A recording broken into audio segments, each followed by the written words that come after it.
ইরানের ওপর যুক্তরাষ্ট্র ও ইসরায়েলের সাম্প্রতিক হামলাকে আন্তর্জাতিক শান্তির জন্য সরাসরি হুমকি বললেন জাতিসংঘে নিযুক্ত ইরানের বিশেষ প্রতিনিধি কাজেম গারিবাবাদি।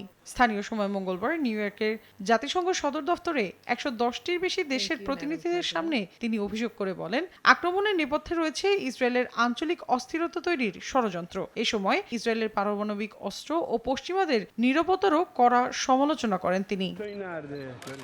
গারিবাবাদি দাবি করে বলেন, পারমাণবিক অস্ত্র সম্পূর্ণ গোপন রেখে ইসরায়েল আন্তর্জাতিক নিরস্ত্রীকরণ চুক্তি এবং পরমাণু বিস্তার রোধ চুক্তির বাইরে থেকে যাচ্ছে, যা বৈশ্বিক নিরাপত্তায় বড় ঝুঁকি তৈরি করছে। ইরানের পারমাণবিক কর্মসূচি শান্তিপূর্ণ এবং তা আন্তর্জাতিক পরমাণু শক্তি সংস্থার নজরদারিতে রয়েছে। অথচ তেল আবিব ও ওয়াশিংটন তেহরানের বিরুদ্ধে ৩ দশক ধরে মিথ্যা অভিযোগ করছে বলেও স্পষ্ট বার্তা দেন তিনি। যুক্তরাষ্ট্র ও ইসরায়েলের আত্মরক্ষার দাবিকে ভণ্ডামি আখ্যা দিয়ে তিনি বলেন, কোনো আগ্রাসনের সম্মুখীন না হয়েই আত্মরক্ষার অধিকার দাবি আন্তর্জাতিক আইন অনুযায়ী অবৈধ। ইরান কারো ওপর হামলা করেনি, বরং তেহরানই আক্রমণের শিকার।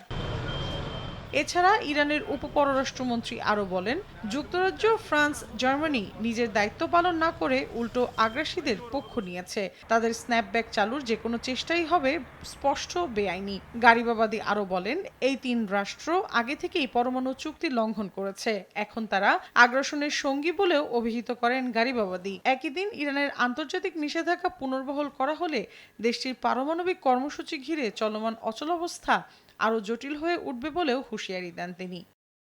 মৌসুমী সাথী, সময় সংবাদ।